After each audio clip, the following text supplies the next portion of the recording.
Hey guys, welcome back to the channel. My name is Chris, and right next to me, I have my good buddy, cousin, Damian Burgess. Now, the reason I kind of want to do this little get together is because he is a die-hard Giants fan. Okay, so we want to talk about basically Giants offseason moves, what has to be done, what could be done, and how could they improve their team. So, what's up, Damian? How are you feeling about the Giants? First I want to say thank you for having me on. Me and Chris have been going back in sports for I don't even know how many years at this point, so I'm just glad to be on. But the Giants had a great year. Brian Dable, coach of the year. Yeah. Who would have thought? I'm happy for the season, but at the same time too, they got a lot of big decisions to make. Joe Shane as the GM first year, I feel like he had an okay draft. He didn't have much to work with, not much salary cap. He had 2 top 10 picks, so he had to work with it. He had guys like Kenny Galladay on the cap that you couldn't get rid of because of the dead cap. Yeah.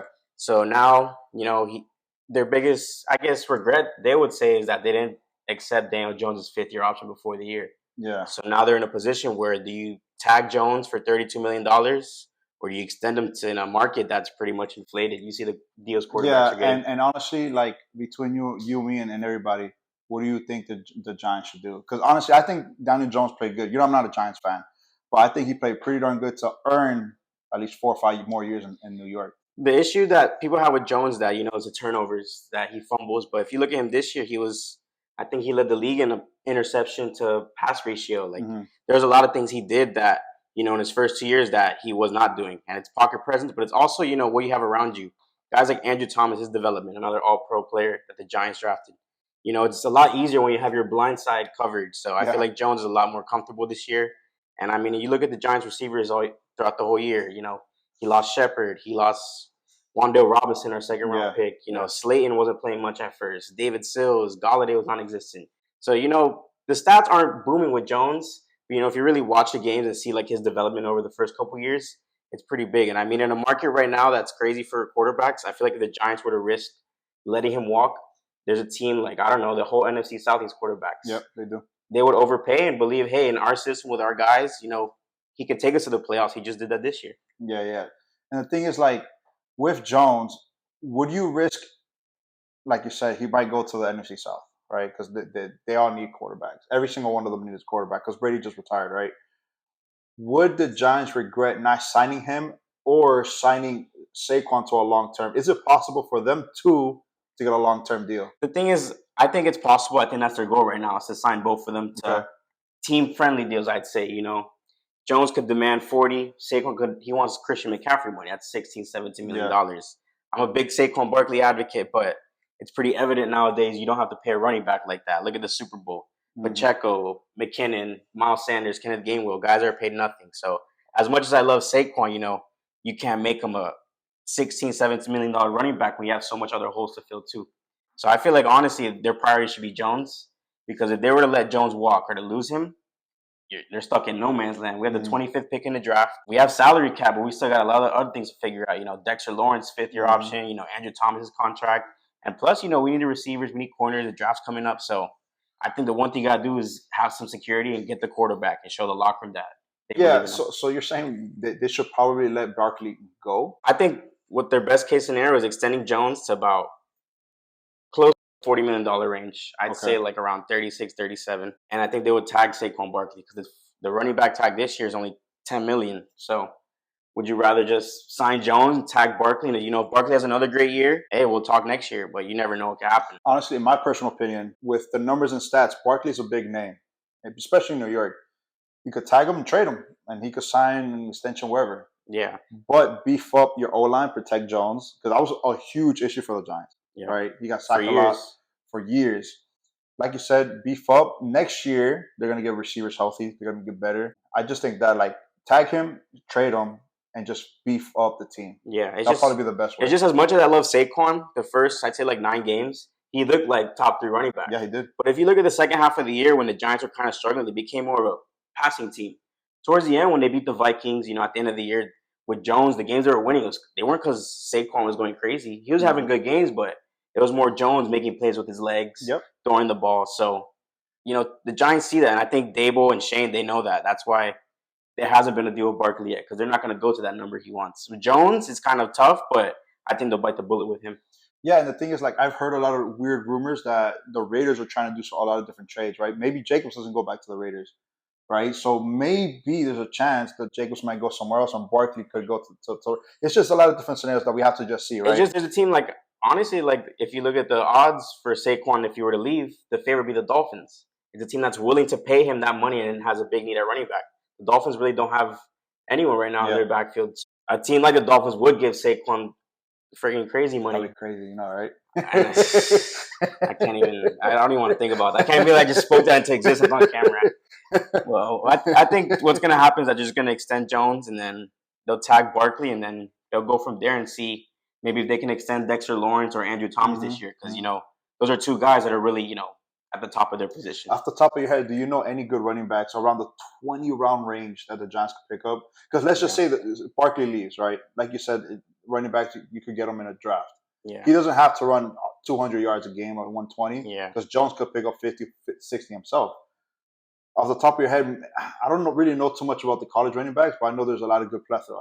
And I know Dalvin Cook for the Vikings, if you look at the stats, bro, he's been rushing for 1,000 yards every year, but he's been declining every year. It's because, the injuries too add up over time. Yeah, and Barkley has had injuries too. Exactly. So, I mean, is the market really big on Barkley because of his injuries?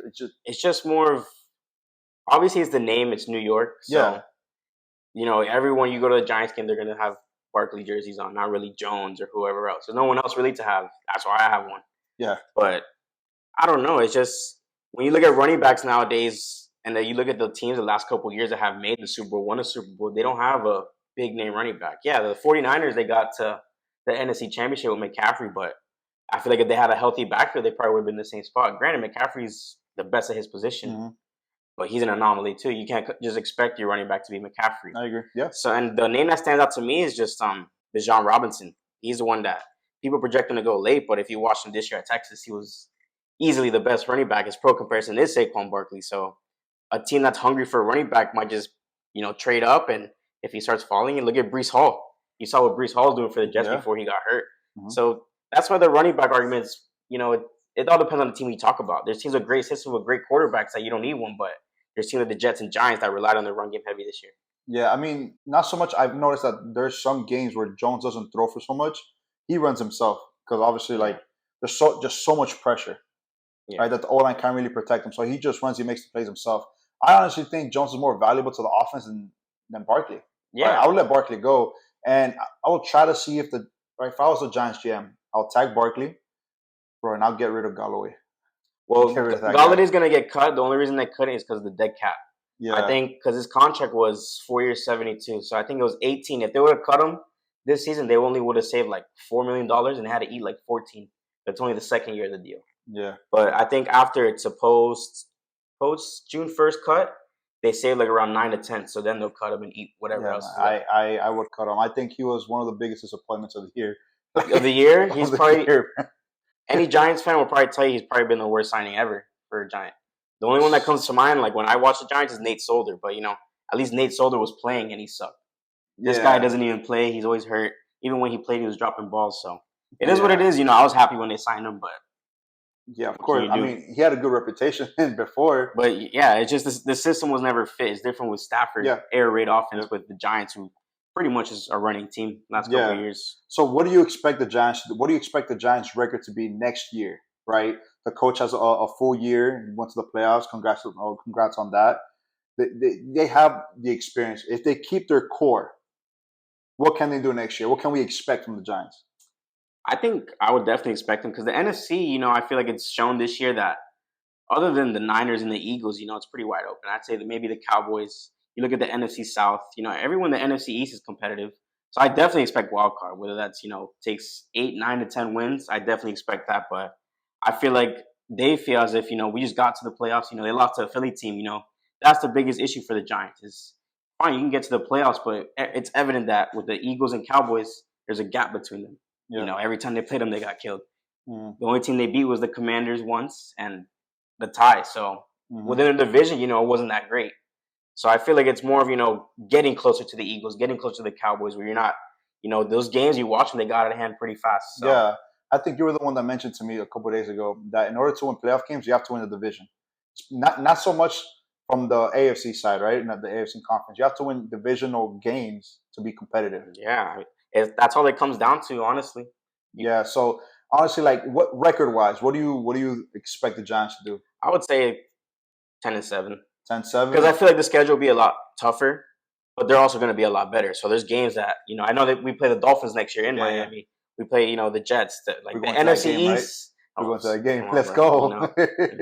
I'll be there with actually, my guy Kayvon Thibodeau, that's who I'll be rocking. Who knows if Saquon will be there or not. But yeah, I mean, 10-7, like, I'm happy with that. Like, I'm happy they get to the playoffs. I don't expect them to become a contender, in the second year, because there's so much holes to fill. But, I feel like they're on the right path. And as I've gotten older, I've always told Chris this, that they've gone worse. 07, I witnessed the championship, and 11, I witnessed the championship. And after that, I've gone older, where I got more invested into the team. They just became worse. So I'd say this is the best they've been in my older life. You know what's funny? I've been a Dolphin fan, bro, for a long, long time. You've seen the Giants win 2 championships. I haven't seen the Dolphins win 1. Yeah. That sucks. Yeah. And I'm not going to lie, my boys, I always tell you, my boys give me a lot of crap for the Giants and the Dolphins, but hey, at least I've seen my team win something. Yeah, I haven't seen my team win. The most Miami team that I've seen is the Heat win a couple of championships. That's it. Yeah, that's good enough, though. Right? But back to the Giants, I honestly think the Giants could probably go to, like, past the wild card round. They'll go to the divisional round. Yeah. Let me tell you why. Because next year they're going to play against Dolphins, Bills, Patriots, Jets. All right? Our own division also. I honestly think against the Dolphins, that's a winnable game. Even though I think that's a winnable game. The Jets is going to be a little tougher because that defense is pretty solid. We'll see what happens. Like, we're better than the Jets. We're better than the Jets. Right, yeah. Right? Until the Jets figure it out. Offensively, the Jets suck. Unless Aaron Rodgers comes to New York, but that's for a different story. I have a whole different segment for that one because quickly, I think that Rodgers will probably go to the Jets, right? But the Jets will have to give up a lot. Honestly, that's the scary part. I think he's just going to retire. You think he's going to retire? I think he's going to retire and just stay in Green Bay. Oof, I don't know, bro. I've been seeing him in the Pat McAfee show, and honestly, the way he talks, he wants to play at least one more year. He's going on his 4-day sabbatical where no light, no one or anything. I heard that. But honestly, I probably think he'll go to the Jets, but the Jets will have to give up a lot. And what they'll give up, there'll probably be some key pieces on defense. Obviously, they're going to keep Gardner. Obviously, they're going to keep Reed. Those key defensive players are going to keep. They probably mostly look for just picks. They probably want 2 or 3 first-round picks from the Jets, which I think the Jets at this point, they would do it because it's been too many years of them not making the playoffs. And when a guy like Rodgers is available, you just bite the bullet. Yeah, you got to take it. And he's under contract for next year, too, so it's not like he's a free agent, so it's not like a rental. He'll be the thing guy. Is, like, if you put Rodgers in the Jets, what changes offensively from the system he has in the Packers? Because we could just easily say Wilson's better than Christian Watson. I feel like, though, it's an upgrade in general. Just the O-line will be their downfall because that's where they struggled the most with the injuries, and they really don't have anyone that shines out other than their guard, Vera Tucker, but he was hurt. So yeah, I mean, offensively, I think if you plug in Aaron Rodgers to the Jets, the weapons are there. But at the end, like, what it comes down to. It's always your line. If he's running for his life, it doesn't matter. Yeah. And I feel like a lot of Jets quarterbacks, that's why they haven't really succeeded because their line is just, similar problems to the Giants. They don't have anyone like that. So and the thing is, like, it doesn't matter how good you are. Look at Brady. He got sacked so many times. Look at the Mahomes, the last Super Bowl he played in. Why did they lose? His line was depleted and the D-line was killing themselves. Now, honestly, that was one of the things I got scared for the Eagles. I think 2 linemen got hurt the last game, right? Yeah. I'm like, oof, doesn't look good. Yeah. But all 22 the Bengals too. Yeah, the Bengals they got by the first game, but the second game, Joe Burrow is getting killed. So yeah, but he got killed all season too, and they made it happen. Exactly. How? No idea how. But that's that. So what are you picking for the Super Bowl? Chiefs or the Eagles? I know you're not an Eagles fan. I'm not an Eagles fan, but I've said this all year about the Eagles. You look at them, I've seen them most of the year when they play the Giants, the Cowboys, whoever. They have the best roster by far in the NFL. Corners, Bradbury, Slay. Receivers, A.J. Brown, Devontae Smith. Tight end, Goddard. Easily the best O-line. Their D-line, you already know.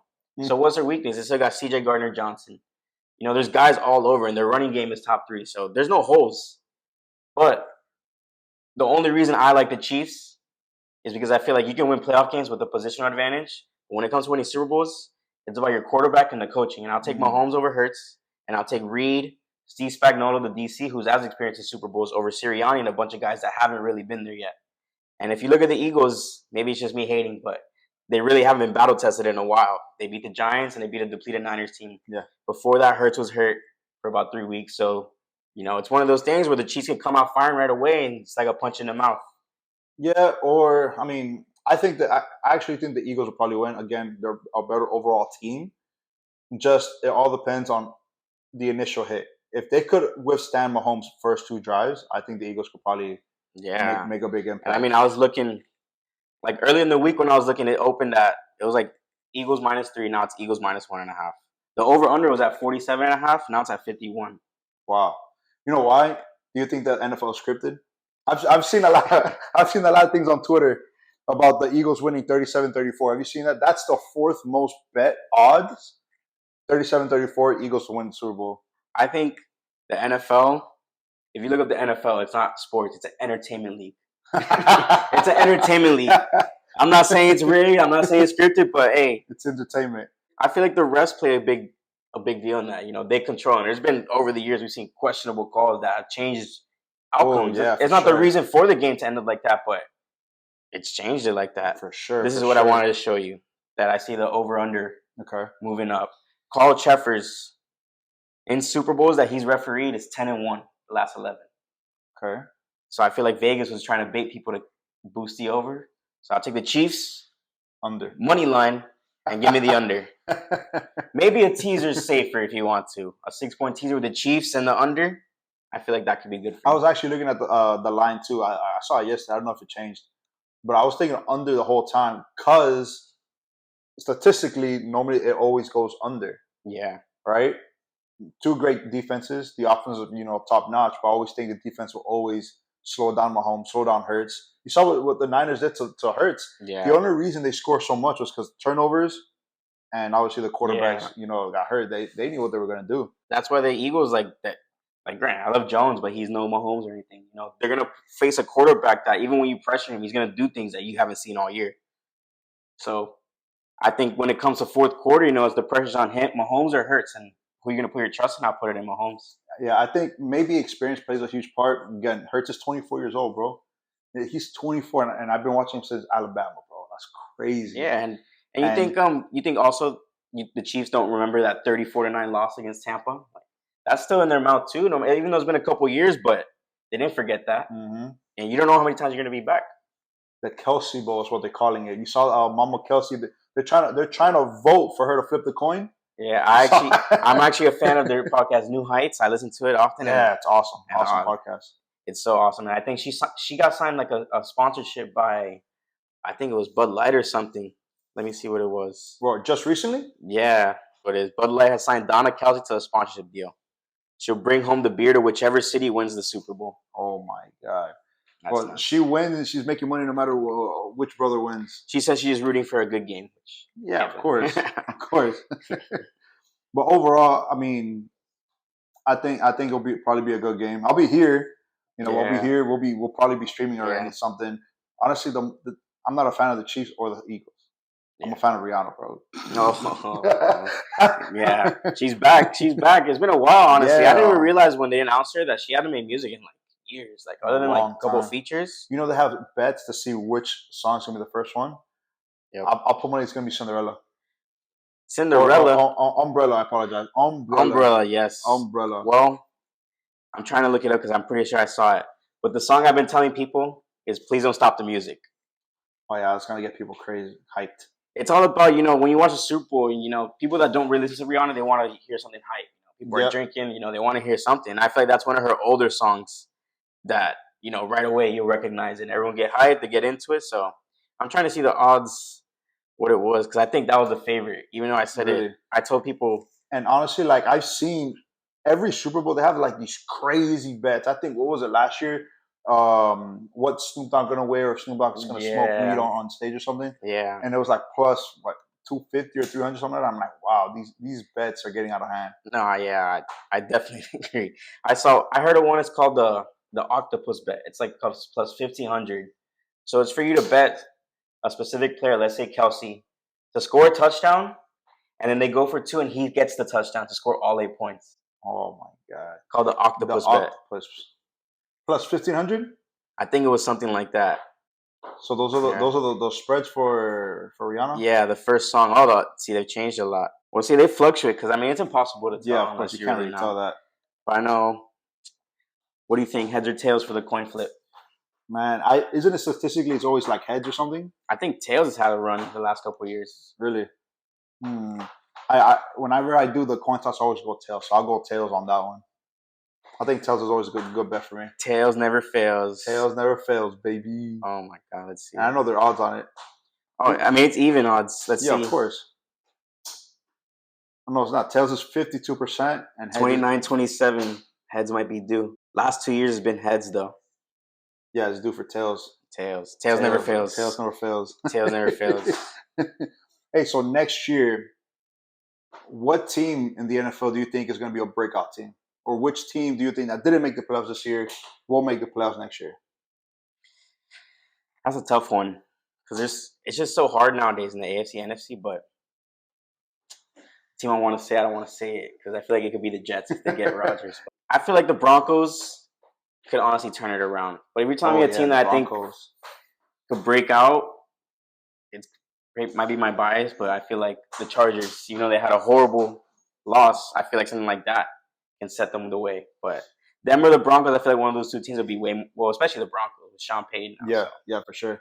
Honestly, I think the Broncos will go in. I think the Jets go in, and I really dislike the Jets, bro.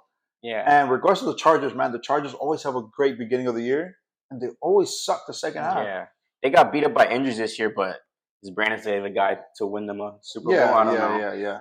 As I feel like he got scared too from the calling 2-point conversions compared to last year. Like a lot of people pressured to not doing it, and he kind of got away from it. His play calling in that Jaguars game was it made no sense. They were up 27-7, playing like they were down 27-7. So yeah, I mean, I actually think I don't know. I think for the AFC side, the Bills, Chiefs, they're always going to be in there. Bengals also. Yeah, the Bengals. Those are the top three there. Yeah. The fourth one, it's give or take. All right, in regards to the Jaguars and stuff. Because the Jaguars are always been competitive. Exactly. So who will win that division? It's a flipper. Maybe the Titans, depending. Cause I think Tannehill's a free agent. So. Yeah, honestly, I think they'll probably steer away from Tannehill. Well, they got Malik Willis for a reason, so let's see. Yeah, I think they'll steer away from Tannehill because Malik Willis has more of a threat running, like his running game. Yeah, I've seen him play a couple times this year, but his passing game sucks. You got to really work on it on that cannon. But his legs are good, especially in Madden. His legs are good, all right, but he can't really throw like that. I mean, the NFL is a different speed, The Titans could probably be a good one. The Jaguars, honestly, bro, for a Dolphins fan, I think the Dolphins have to do something drastic because I mean, you're saying drastic in what sense? The O-line has to get better. Bro. Oh yeah, the O-line has to get better. Tua can't get another concussion. Well, I saw today he was on the Kay Adams show, and he said that he's doing every Friday now. He's taking judo classes, and he's trying to learn how to fall. He's trying to learn how to fall. He's learning how to fall. I mean, but if you look at the way he got his concussions. It's like he put his whole body weight onto his head. If you're falling, I'd rather brace for impact and catch myself and maybe break my wrist and fall on my head. Which is easy to say. I can say that, obviously, not watching from the couch.